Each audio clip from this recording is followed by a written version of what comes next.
How about we do some movements, some Feldenkrais experience, so you will have a sense, for those of you who've done Feldenkrais before, another opportunity to feel and sense yourself and improve. For those of who are new, welcome. I hope this will be an interesting experience. Now, come up to standing, please. Bring yourself to upright standing position and feel gravity. Feel how gravity is with you all the time. Continuously ongoing presence of gravity. Often we feel like we have to fight it. In the Feldenkrais, we learn to negotiate. We learn to harmonize with gravity. Feel what is it like for you to stand. Notice your breathing. Notice contact of your feet with the ground. Are you standing on one leg more than the other? Don't try to correct. Become aware. To improve, to move to that now you can. Our first step is becoming aware. Not changing, not correcting, but becoming aware. What is it that I'm feeling? What is it that I'm sensing? Being with that sensation experience. Now, look around. Turn a little right, little left, and sense. Become aware what turning is like for you to the right, what turning to the left is like. Again, there are many U's. There is skeletal U. How much of your skeleton is turning? Is it just the neck? So often when we begin movement like this, we turn only the head, and shoulders are frozen and pelvis is not moving and the feet are not changing contact. If that's the case, don't correct it. Just become aware. When I turn, I move my head mostly, and maybe some parts of my neck. But be with it, so in an hour, when we come back to the movement, you will have a chance to experience maybe improvement. Now, let's take another everyday functional movement. Reach with your dominant hand forward, as if you were taking soap from the soap container or turning the faucet on. And then put the hand back and do it again. Reach forward, come back, or imagine reaching for a cupboard, get a cup. How much of your skeleton is moving? How much of these 206 bones you employ to reach forward? Now, sometimes do the same on the other side and get a comparison. What it's like to reach with your non-dominant hand. Most likely it's less refined. Maybe you're moving more like a block. Maybe you're moving all 206 bones, but more like one piece, like a cylinder, like fixed object. Now, do it once on the right, once on the left, and sense refinement, the flow of movement on one side, on the other side. Again, dominant, non-dominant side. Some of you may feel I have a dominant side that I should move better, but because of my shoulder injury or elbow injury or something else, back injury, I'm actually feeling better when turning, when reaching with my non-dominant hand. Often, stop the movement, walk around, limber up.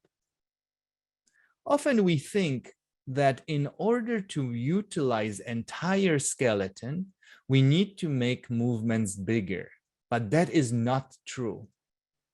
Now, let's do what most of us do at the computer. Bend your elbow, put your hand in a position of holding the imaginary mouse. So palm is down, only with your dominant hand. And now very gently move the mouse a little forward and back. Make a tiny movement and sense how much of your skeleton is involved in moving the mouse forward and backward. Can you feel your pelvis when you're computing, when you're using mouse? How wild that is. Could you move? Can you compute from your pelvis? Now, do a few movements where it's isolated just to your hand, elbow. Make them robotic. Nothing moving, chest is not moving, shoulder is not basically moving, pelvis is zero movement, no shift of weight on your feet. And feel how hard it gets when you isolate. And now go back to an easy flow. Wonderful. Come to sitting. And let's actually, if you are at the computer station, sit at your computer, regular computer station. If you're not, you will pretend, sit at some kind of desk. If you're just using iPad or telephone for our session today, sit at the desk, put your hand on the desk as if you were holding the mouse, as if you were using the mouse. And go ahead and begin moving the mouse forward, back, right, and left with these tiny regular movements, and sense what's happening with your pelvis, with your seat bones. Is your pelvis part of sliding the cursor just an inch up, an inch down? Of course, to feel that, you need to zoom in to tiny movements, very small movements, barely perceptible. And for many of you, it's just like the story of the circles from the beginning of the session. You don't feel the pelvis. There is no pelvis in moving the hand. There is no feet engagement. There's no shift of your rib cage, nothing. It's just the hand moving. But bear with me. Let's practice. And you will see that possibly you will start to recognize, just like you suddenly started to see the circles, you will see pelvis, rib cage, breastbone, shoulder blade in everyday reaching, everyday movement. Wonderful. Great. While you're sitting, let's take a look. I love to teach people about their own anatomy. So before we lie down on the floor and do the first movements, I would love to show you this wonderful anatomy app that I use for teachings. And here's the skeleton. Here's the 206 bones from all sorts of point of view, from above, from below, from back, from front. And then, of course, there is the muscular you and soft tissues you. So let's dress this skeleton with 7 layers of muscles. And we have all these phenomenal muscles, fibers. If we zoom in to some muscles, let's say, since we are talking about the reaching, maybe let's look at some muscles that fibers, you see alignment of the fibers that will dictate movement. As you see the pectoral muscle here, some fibers are run from the arm upward to the collarbone. Some go in a curved way toward the breastbone. Some go downward toward the bottom ribs.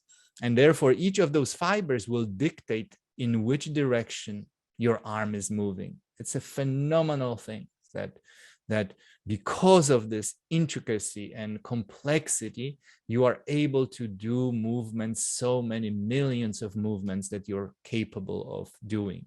If there were just one cord pulling you to the collarbone, the movement will be super crude. Good. Let's type serratus. I did it before. I want to show you a little video from that program of movement that we will be studying. So zooming out, we're talking about reaching forward. And as you see, this is a little bit robotic. Even as beautiful as this program is, the complete anatomy is, it doesn't really replicate how we move. You see here the action of reaching. But if you look at the rib cage, it's pretty much dead. Look at the spine. Oh, let me move it here. Look at the spine, no movement, zero movement here. Look at the pelvis, nothing. It's like as if nothing was happening. Here we see movement of the arm, movement of the scapula.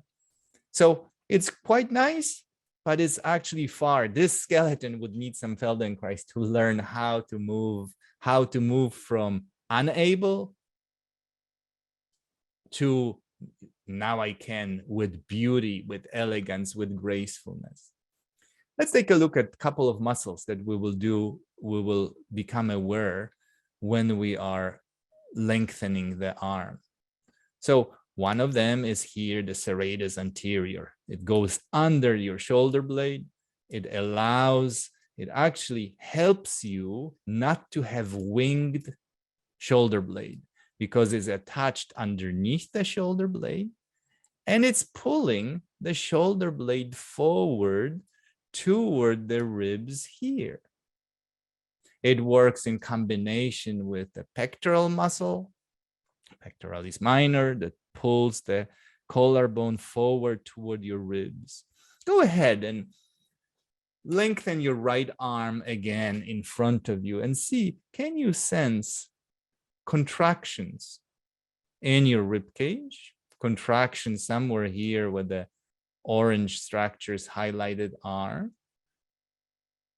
Can you feel some contraction of muscles in front of your chest?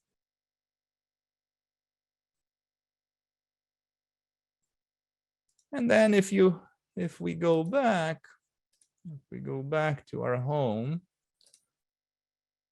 also let's take a look at muscles of our abdomen, these oblique muscles.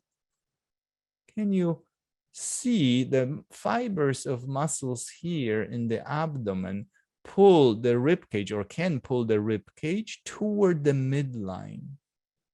Go ahead and come to standing again, stand up again, and place your right hand on your abdomen in the direction as if you were slipping your hand into a pocket of a hoodie pocket. Your right hand on the belly fingers toward the midline. That's how abdominal muscles, some of them, there are 4 abdominal muscles, are aligned. They can take your ribs toward your midline, and therefore abdominal muscles can produce rotation. Typically, we think that abdominals are for sit-ups, for straightforward movement, and that's correct when both sides work equally. But when one side works, you have turning. When you turn your head, your abdominals can work. When you reach forward, your abdominals can work. Go ahead, let go of the arm and reach forward like we did at the beginning, and listen to your abdomen. Muscles of the abdomen on the right side. And also there is a deeper layer of internal obliques that works to pulse your chest to the left if you're reaching with your right hand on the left side. So both sides of the abdomen, different muscles are working. See, can you find them? Can you sense them? Can you feel them? Lovely. Stop. Let's lie on the floor. Let's do the lesson. You need to be comfortable. So if you cannot lie on the floor, lie on the bed. It will be just fine. If you need head pads, go ahead, bring something, pillows underneath your head if that's necessary. What you want to be is to feel comfort, to be at least neutral, if not pleasant sensation, at least neutral sensation. So you're lying on your back. You can take your glasses off. I'm not going to demonstrate anything.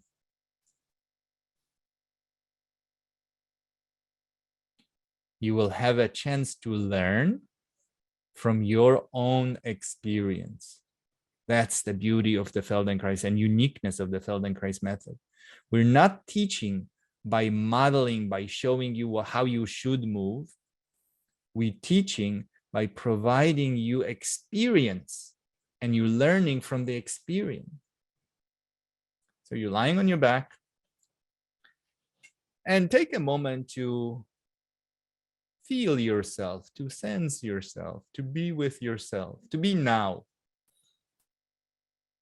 You arriving from somewhere, something you were doing before our session. Maybe you were rushed. Maybe you have many worries, many troubles on your mind. There is rush of thoughts, one thought after another. Or some of you may feel quite peaceful and calm, practically without any thoughts. Whatever that is, bring your attention to your current state of your mind. And mind as in thinking, and mind as in feeling, meaning what kind of feelings you have: neutral, pleasant, unpleasant. Maybe if you can even identify them, there's a feeling of joy or feeling of sadness or some other feeling. And now let's bring your attention to your sensation, because we actually differentiate between feeling and sensing. So often we mix the words, but sensing is using your sensors. Feeling is processing emotions. So when you're sensing is either you seeing, hearing, or sensing the touch of the floor. Process that. How are you touching the floor? The tactile sensors. The floor is touching you. Can you sense the touch in your heels? Is the touch harder on the right or left side? Stronger. What about your calves? Are they touching something? Maybe if you have your knees bent, they're not touching the floor, but maybe shorts or pants are touching the skin. And when you move your attention, you start to recognize, oh, I sense my pants or my socks squeezing a little bit my lower leg. Sense your pelvis, how the pelvis is lying on the floor. To sense, you can process the touch, how the buttocks are touching the floor, how the buttocks are being touched by the floor. Is one being touched stronger? In other words, is your pelvis turned? Is the pelvis rotated a little bit, creating uneven pressure on both sides? Most of us will have differences. We're not symmetrical creatures. It's actually quite unusual to be symmetrical. It's much more natural to have some asymmetry, because even in our anatomy, we're not the same on the right and left side. You have liver on the right side, you have heart more on the left side, you have stomach more toward one side. And even facial features, our face is not the same on the right and left side. Pay attention to sensation of your lower back. Is your lower back touching the floor or is it arched?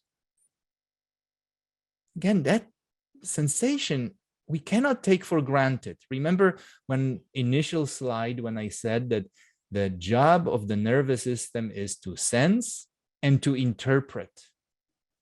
There is a sensation, there is a stimulation from the floor or absence of the floor, but that doesn't mean automatically that you actually can process it, that you can interpret it correctly. Maybe that sensation is, I'm not sure if my back is touching or if it's a little bit raised. Some of you have a clear, easy time to feel, to sense it. Yeah, of course, my arch, there is a huge arch on the right side of my back or left side of my back. But others may sense, I'm not so sure if there is a difference between the right and left side of my back. Be with that, just like you were with your circles. At the beginning, they're not going to come. And sometimes you need a full lesson. Sometimes you need a month or 6 months or a year of process to move from I can't to now I can. Be patient with that. When we were babies, you didn't rush to walk in the first weeks of, there was no way you could do that. Now sense your rib cage, how your ribs are pressing the floor. Can you sense your right shoulder blade? The outline, the triangular bone of your shoulder blade, your scapula.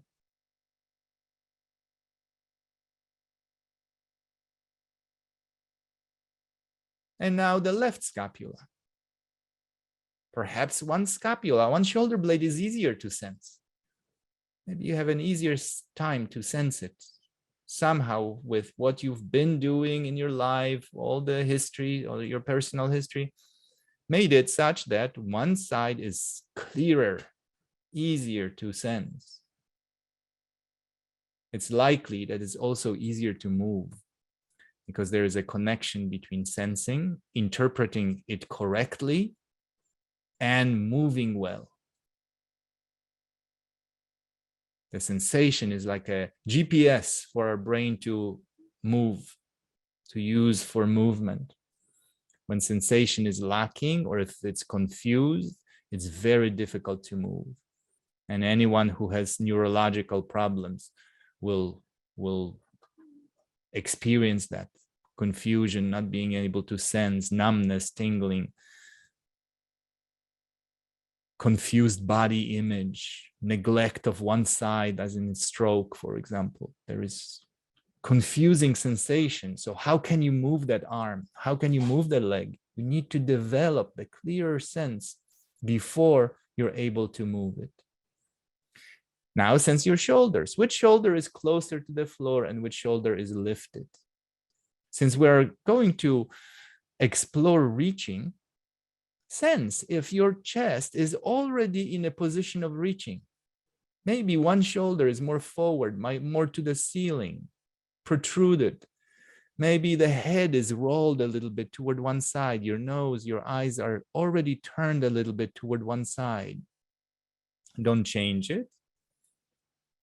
Become aware of it. Gently roll your head from side to side and sense if one side seems a little easier, a little simpler. Maybe one direction, it has a sensation of as if you were rolling downhill. Down, simply. Zoop. And to the other direction, it may feel like you're climbing uphill. There is a little pull, there is some restriction.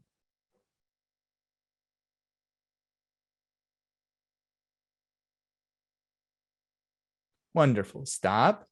And now let's spend another 30 seconds on sensing your arms, upper arms, your right upper arm, how it's resting, the angle at which it exits the body, the rib cage.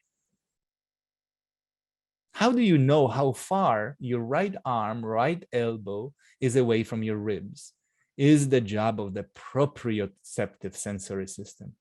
Not tactile, not touch, but actually sensation of how one bone, one muscle, one body part relates to another body part.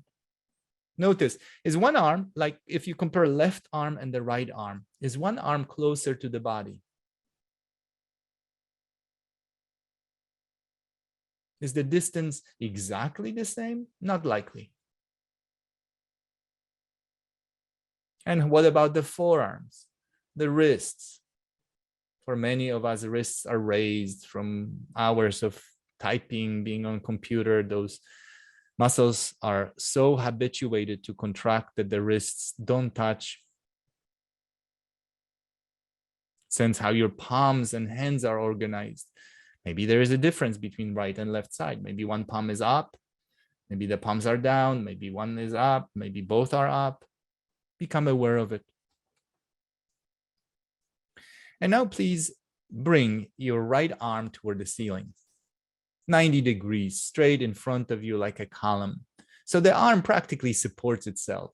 It does require some muscular work to just be in this position, but the position is 90 degrees. That will preserve your energy. What do I mean by that? Imagine that you didn't understand what I just said and you were confused what 90 degrees is. Bring the arm a little bit down, 3 inches down toward your feet, and sense this is not 90 degrees. The arm is falling down And you need to contract muscles, the deltoid muscles, the arm muscles, to hold the arm like this. This will be exhausting. Can you sense it?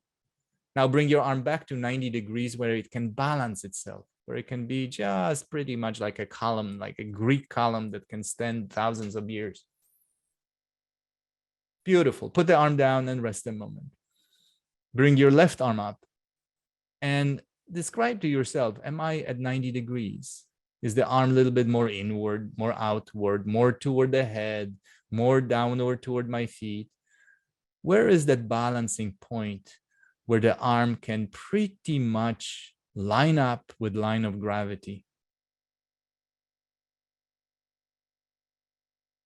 And observe your breathing. When you find that place, you start to breathing lighter. Be more at ease, less strain, less force. And millimeters matter. Go ahead, make an error. Go a little bit too far, down, up, in, out, whichever direction, and hold the arm there and sense how difficult life would be if you didn't know that. If you didn't make that perception, that interpretation, where my arm is in the healthiest place, easiest place. Bring the arm back down and rest. Bring your right arm again toward the ceiling, find a 90-degree angle, and a few times reach with the arm, meaning lengthening the arm forward, lifting your right scapula, your right shoulder blades come a little bit off the floor, and then return it back to the floor. And listen to how you do what you do. This is our starting point. We're starting from here. What is it like? Is it hard? Is it easy? Is it simple? I'll challenge you with a question. How are you getting in your own way when performing this movement? And I'm telling you, everyone here, even people who study Feldenkrais for decades, Michael Jordans of this world, we still get in our own way. It still could be better. And the problem is that often we don't know. We don't sense it. How am I? What do you mean I'm getting in my way? Why does the movement stop? Where does it stop? When you're reaching forward, feel what's the moment where you stop? And this is not an invitation to try harder, to put more effort, not at all. I'm curious, what kind of tensions in the body make you stop where you're stopping? This is not given. It needs to be developed, that kind of awareness, that kind of perception. What do you mean I'm holding myself? I'm interfering with my own intention. Why would I do that? Well, we all do this because this is part of development. From I can't to I can beautifully with grace. Put the arm back down and rest, please. And observe that just a few minutes of moving and paying attention change something in how your right arm is resting. Watch that. Be still, be calm, and sense, is my right shoulder blade a little bit different than just 2 minutes ago, 5 minutes ago? Is my right side of the ribcage flatter, wider, more on the ground? Maybe something else throughout that right side feel a little different? And as always, be okay not seeing the circles. Be okay in state, I don't know, I don't feel any difference. Be okay with this, but don't fight it. Because there is a difference. I'm guarantee you that there is a difference in how you're lying comparing to 5 minutes ago. But that doesn't mean that the difference may be too subtle for us to notice.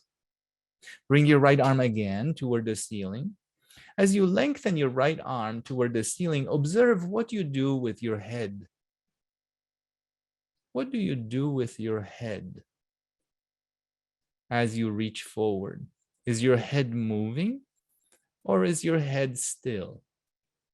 Again, don't try to learn by enacting what you think you should be doing. That's not the point.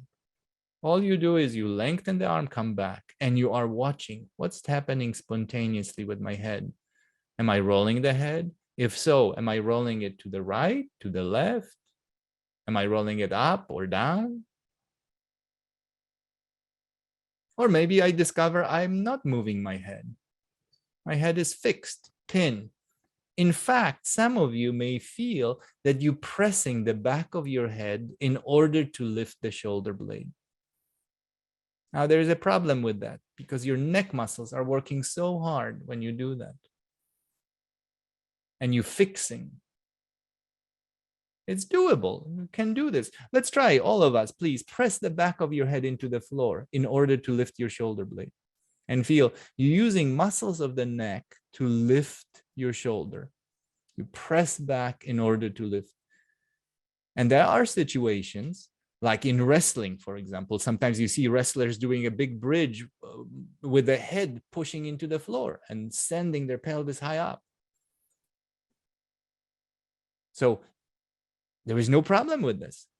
But we want to know the consequences. You're using your neck muscles to lift your shoulder. Now, let go of it and allow the head to roll left. Feel those neck muscles now in the back are freer. They're allowing your head to roll left. What you're doing now, you're using different muscles. Muscles maybe of your chest, maybe the muscle that I showed at the beginning, on the ribcage muscle, maybe abdominals have something to do with lengthening your right arm. Come back, put your arm down and rest. As always, whenever you feel tired, stop. It could be 5 movements and stop. Some of you may keep on going for minutes and minutes without stopping. Others may need to rest more often. Be mindful of that, of taking good care of yourself.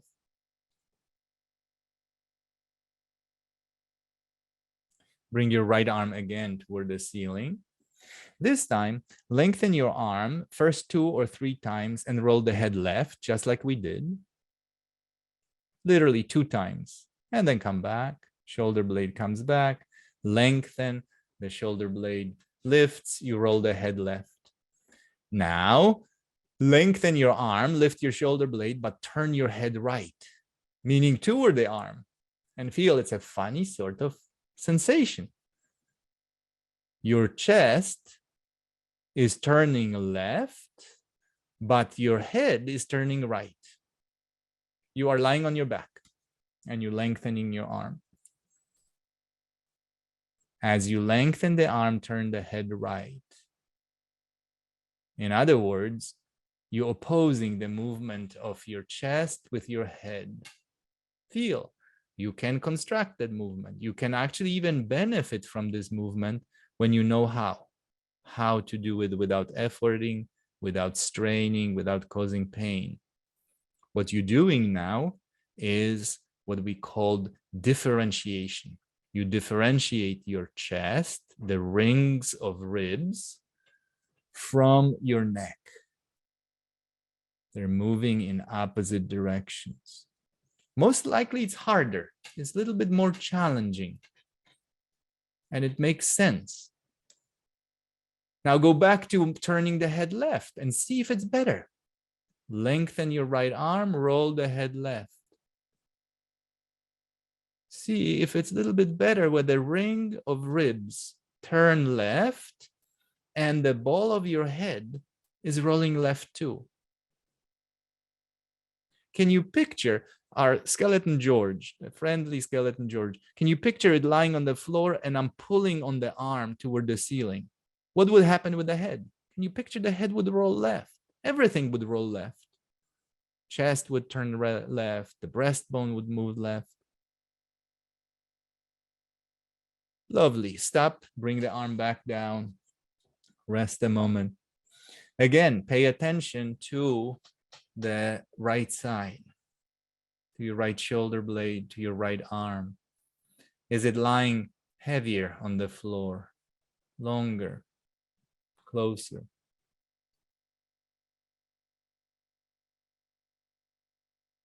Are you able to sense skeleton better? Skeleton of your arm, meaning your shoulder blade, your arm bone, your elbow bone, bones of your forearms and wrist, hand? Is it clearer?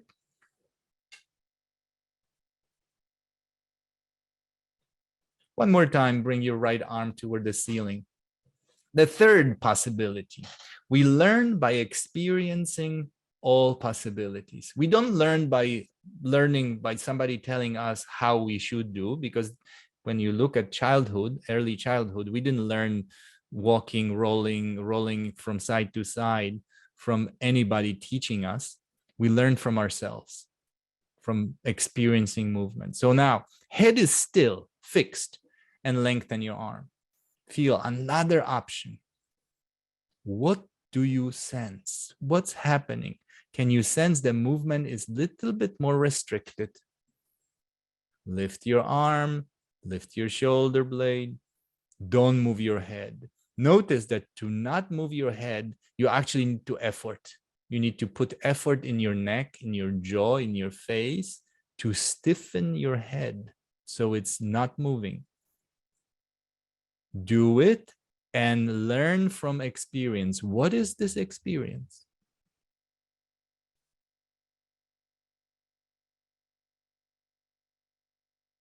And now go back to turning head left each time you lengthen the right arm. Better? Simpler? More George-like? More the 206 bones going with the flow? Less restriction? Do you remember when I asked you, where did you stop before?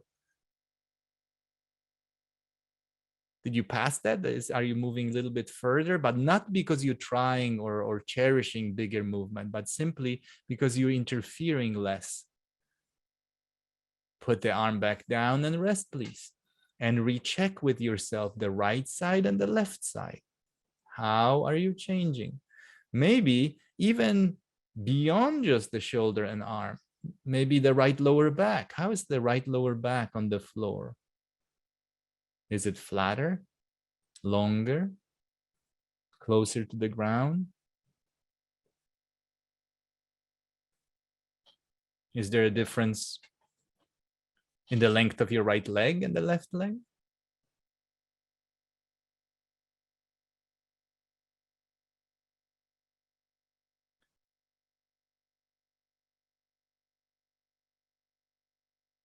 So remember, Feldenkrais is about uniting your skeleton, your nervous system, your muscles, and how you act in your environment, in surroundings.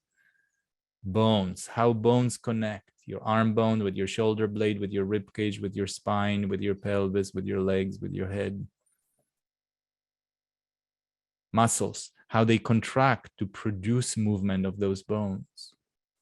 And whether some muscles interfere, hold, prevent, stop. Environment, how are you using the floor to lift your arm? Because for something to lift, something else has to press. Bring your right arm up again. Lengthen, roll the head left if you discover that that's easier. And watch how you're interacting with the floor. How you're changing. To lift the right shoulder blade, you need to press something else to the floor. Are you aware what you're pressing, how you're changing? Are you aware maybe some places don't want to go to the floor? And that's the difficulty. They don't land on the ground and they don't stamp the floor. They don't become a platform for your shoulder blade to lift. Good. Stop for a moment. Bend your right knee. Put your right arm down. Bend the right knee and stand your right foot on the floor. Let's illuminate that connection with the ground, with environment. You in your environment. Floor is your environment. Press your right foot to the floor. Roll your pelvis to the left. And then come back. Do this several times. You press your right foot and feel your right buttock lifts, right? Your pelvis rolls a little bit to the left. This is beginning of rolling over to the left side. Press and watch. When you push the floor, you roll. Without pushing the floor, it's not possible to roll. See, if I made a hole underneath your right foot and it was just hovering on the off the floor, you will have to find other resources. If I gave you a spongy surface from where you cannot push off, you would find yourself having difficulty. For example, if you were lying on the waterbed and I ask you to push the floor and roll the pelvis left, you would see the struggle. Your foot pushes, but there is no ground, there is nothing from where to push off. Feel the joy of having ground underneath you. You're pressing and you're rolling. Sense up north in your shoulder blades how weight is changing. The weight is moving onto your left shoulder blade, right? Can you sense it? When you press the foot, can you sense moving toward your left shoulder blade?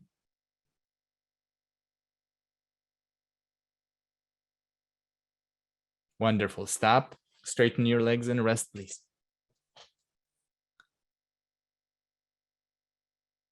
And pay attention again to the change in your body, in your posture, how dynamic you are, you, your nervous system, your body, your bones, your muscles, how they're changing in perception, changing in physical objective way, how the body touches the floor, length, positions, breathing. Also change in your frame of mind, state of mind, your feelings, your thinking. Bend your right knee again. Bring your right arm toward the ceiling. Lengthen your right arm and sense what's happening underneath your right foot. Lengthen the arm, roll the head left. You already know what makes the movement simpler, better, more elegant. You lengthen the arm, your chest is turning, your head is turning. Can you feel that spontaneously your right foot is pushing? Go ahead, do it actively. Push and help with your right foot. And see if your right shoulder has an easier time to lift off the floor.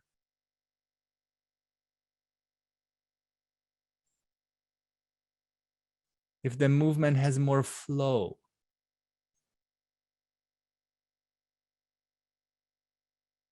You and environment are one. There is no you without an environment.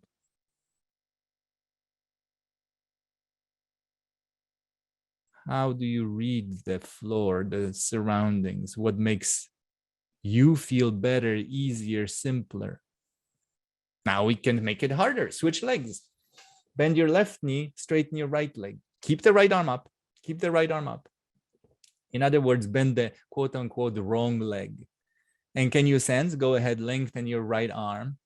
Is it helping? Is it making the movement lighter, nicer, more pleasant? Or is the fact that you have your left knee bent a problem that your brain has to solve? Suddenly the movement got harder for most of you, unless there is some kind of scoliotic pattern that makes this particular situation easier. Majority of you will feel the movement is harder. You're getting in your own way. Can you understand it? That your pelvis is actually rotated a little bit to the right because you have your left knee bent, and therefore is opposition to your chest. Can you sense, can you understand that why this is quote unquote the wrong leg? Switch legs, bend your right knee, straighten the left one, and lengthen your right arm and see if the movement is better than before. If it's simpler. Beautiful. Straighten, bring your right arm down, right leg down. Observe the change throughout the right side. Can you sense that difference in your face? The two sides of your face, your right and left side.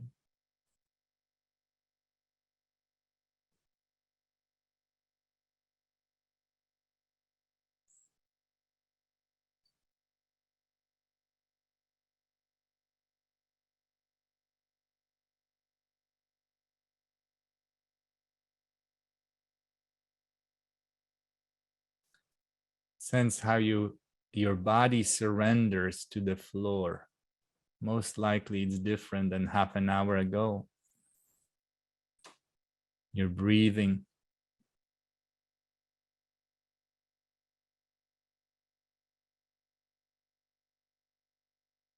Your perception of yourself. In the Feldenkrais method, we talk about self-representation, that the brain has body maps, and those maps are being updated every second, every movement, everything you do is updating those maps, that self-sense, the body image that we use for everything we do. Now, please bend your right knee one more time. And don't worry, we'll start to move the other side shortly. Bring your right arm up toward the ceiling. Lift your right arm, roll the head left, exhale as you do it. Inhale, come back. Observe what your right foot does to make it better, to make it lighter. Reduce overall efforts. Work toward a state of flow in action. Better is not bigger. Better is simpler, smoother, rounder, quieter. Exhale as you go. Inhale, come back. One more time. Exhale as you go. Inhale as you come back. Switch over. Inhale as you lengthen your arm. Still the right arm, still the right leg, but you're inhaling. Can you feel the difference? Can you feel that when you're inhaling, you're introducing another action that actually, would you say that helps? Or would you say it makes it a little harder? When you're inflating your lungs, when your chest expands, where your belly expands. Many of you will feel that that's a little harder, because actually the volume of your lungs get bigger. There is a pressure there, and the pressure from the air inside your lungs is resisting folding, changing shape of your chest. Place your hand, left hand, on your breastbone in front of you. As you lengthen your arm, now go and exhale and encourage your breastbone to turn left. Lengthen your right arm, push with your right foot, and with your left hand, pull your breastbone very gently to the left, and then come back. Inhale, return, and go again, and sense your sternum, which is technical name of the breastbone. How your sternum is part of your reaching. How it can flow to the left. If it stays to the ceiling, it contradicts the movement. Go ahead, fix your breastbone. Don't let it move. And lengthen the arm and see how much strain this creates. How much yes and no at the same time you're starting to evoke. Contradicting ideas. Go back to turning the breastbone left, flowing skeletally, muscularly. Place your left hand on your belly, on the right side of your belly, and invite your belly, just like those muscles that I showed you, to pull your ribs a little bit to the left. Your right ribs that go to the left, very gently. Don't get red on your face and hold your breath and become a Hulk, like stiff.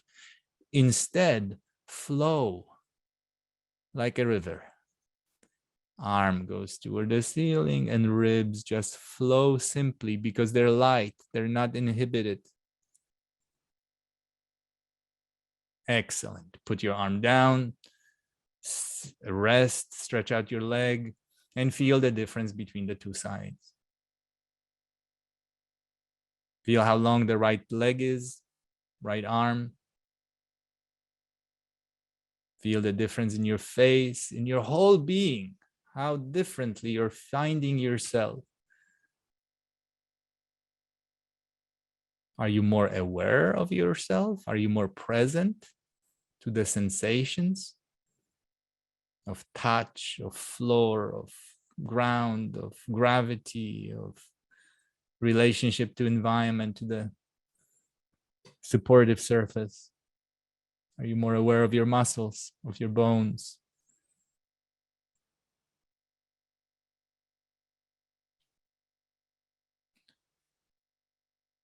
And one last time, raise your right arm and lengthen it and see what it's like if you got better in the last half hour. If the movement is more pleasant, more elegant.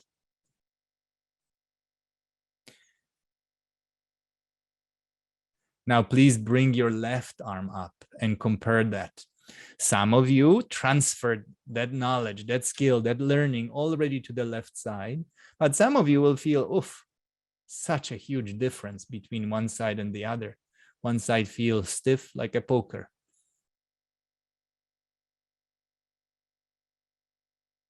Now, if you're doing it sitting, don't raise your arms toward the ceiling, just straight in front, because it's a reaching action, as if you were reaching forward.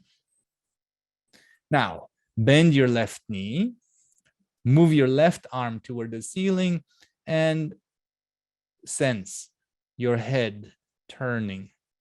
Go through this experience that you've already had on the right side. It should be much faster because you've done it already on the other side.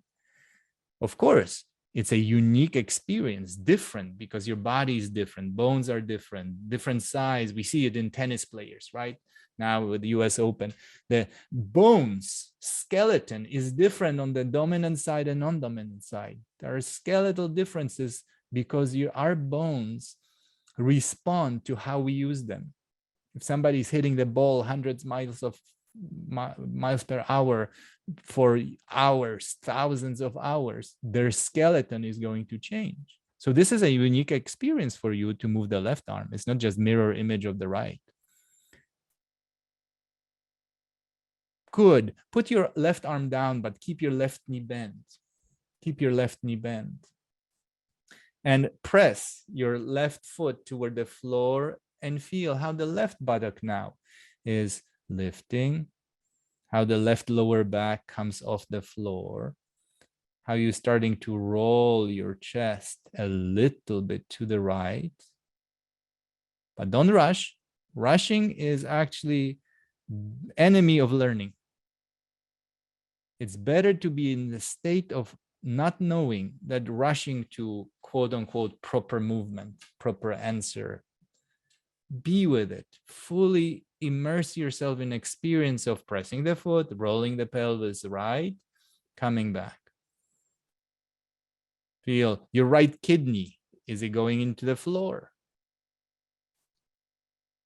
Is your right shoulder blade willing to take weight? Are you changing pressure on the floor to the right, to even corner of your right shoulder? Something about this movement has parallels with lifting of the left arm. Good. Stop this movement. Bring the left arm toward the ceiling and lengthen the left arm a few times. Lift it from the floor, left shoulder, come back. Lift it from the floor and then come back. Exhale as you're doing it. Inhale, come back. Feel if gradually the movement is getting simpler, lighter.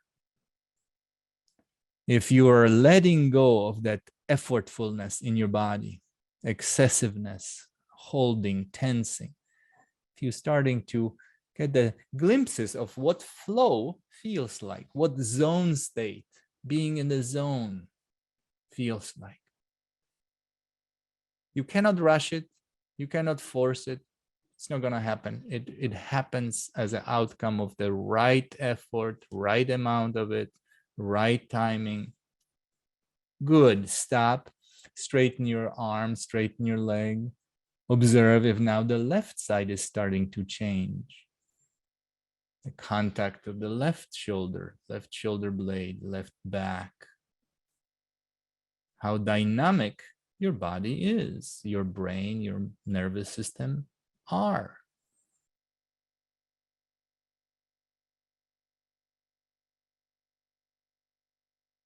Let's introduce some novelty on this side. Bend your left knee, bring your left arm. So we're not only repeating what we did with the head, with the breath, with the foot. Lengthen your left arm and move your eyes to the right as you lengthen the left arm. Each time your left arm reaches forward, your eyes smoothly go to the right, and smoothly, because many of our eyes are just like jump, jump, jump, jump, quickly, forcefully. Make your eyes quiet, calm, and they're sweeping to the right as you lengthening, back to starting position as you return. Lengthen the arm, head rolls, come back. While you lengthening, your eyes scan the horizon to the right. Feel. If you move the eyes in opposite direction now, what will happen with the quality of movement? Go ahead, lengthen your left arm, push your foot like you were doing, exhale, roll your head like you were doing, but the eyes look left. And feel. Funny thing, right? It gets a little harder. It gets a little restricted.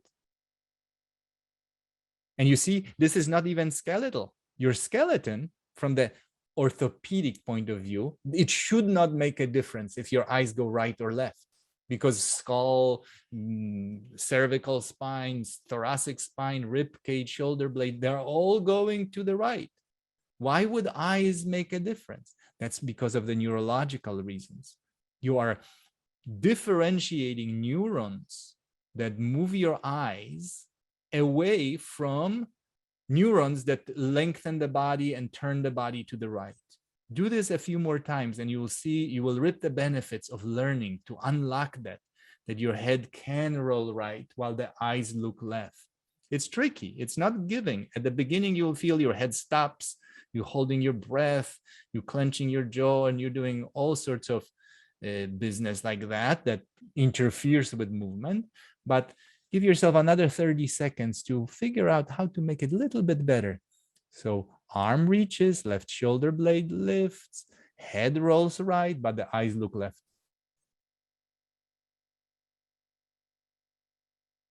And don't will it powerfully, just lighter, just even lighter. When you're stuck, go smaller, go smaller, go from the beginning. How can the eyes move left and head go right?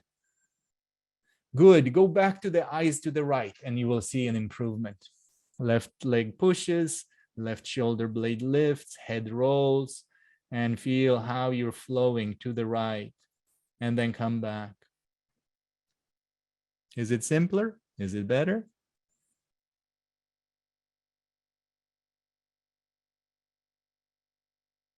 Wonderful. Stretch out your legs, put your arms down, rest a moment. Feel how interesting the responses are to what we're doing. Responses to movement and to your awareness, to paying attention, attending to what's happening in me while I'm moving, attending to my eyes, to my head, to my shoulder blade, to my ribs, to my breastbone, to my abdominals, to my all sorts of things, to how I'm interacting with the floor. And when you do this, you find that things about your posture, your functioning are changing. Now, please bend both of your knees, bring both of your arms toward the ceiling. And now a few times alternate between lengthening the right arm, lifting the right shoulder blade, rolling a little to the left, stepping with the right foot, and then the left one.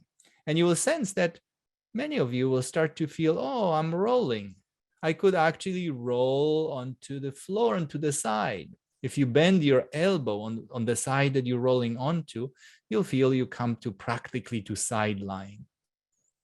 But don't will it, don't force it. There is no reward in trying to achieve the goal of rolling from right side lying to the left side lying.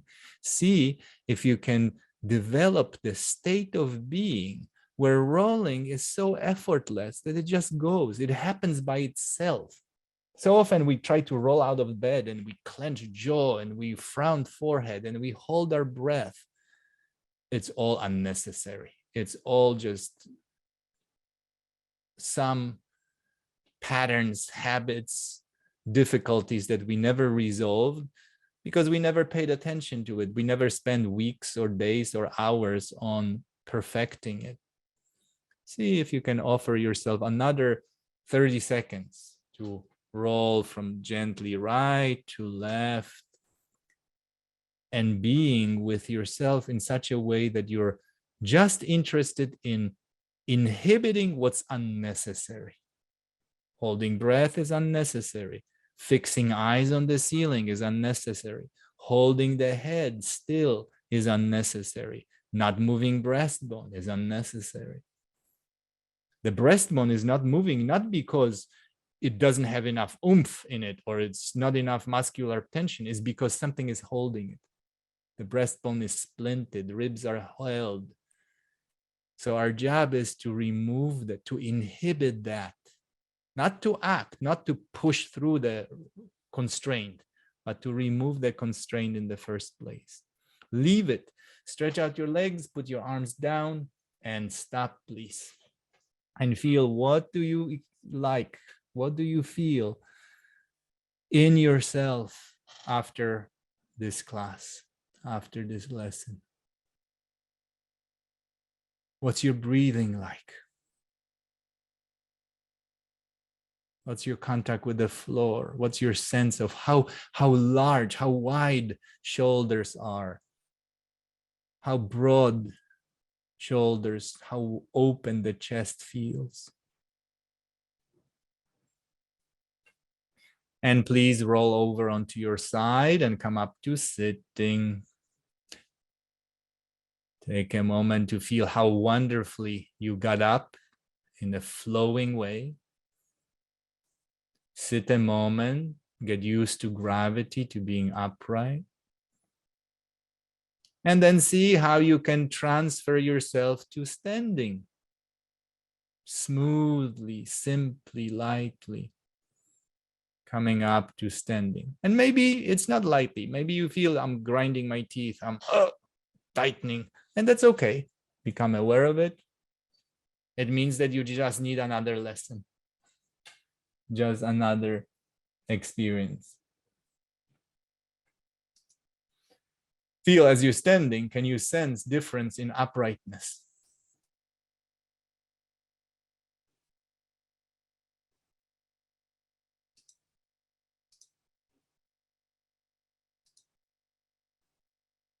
Go ahead and look around yourself and sense if turning is now different than before.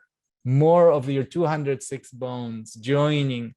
You're looking to the right, looking to the left. Your breastbone, your shoulders, your armpits, your pelvis, turning right and left. Arches of the feet. Can you feel one arch is lifting, one arch is going down? Maybe one heel wants to lift, one knee wants to bend. When you look right, you look left. Not doing it is holding. Removing inhibition will peel the heel off the floor, will turn the breastbone, will move the pelvis. And go ahead, very small movement with the right hand forward, lengthen it and see what it's like. How are you going to reach for a faucet?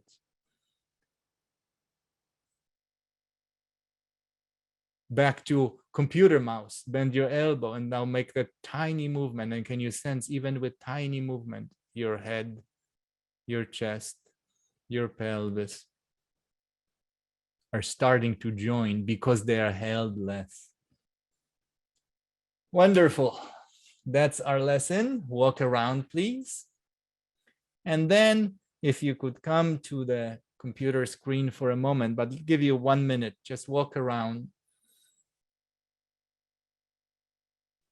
Gently walk around. Don't rush it. Don't get into mode of, oh, now it's different. That was the lesson and now it's different. I'm holding my breath and I'm looking to the screen or I'm turning the computer on or something. See, can you move that experience into your everyday life? Can you continue with the Feldenkrais lesson while you're opening a door, preparing your lunch later on, tying your shoes, going for a walk? Can we continue with this kind of flowing state? Great.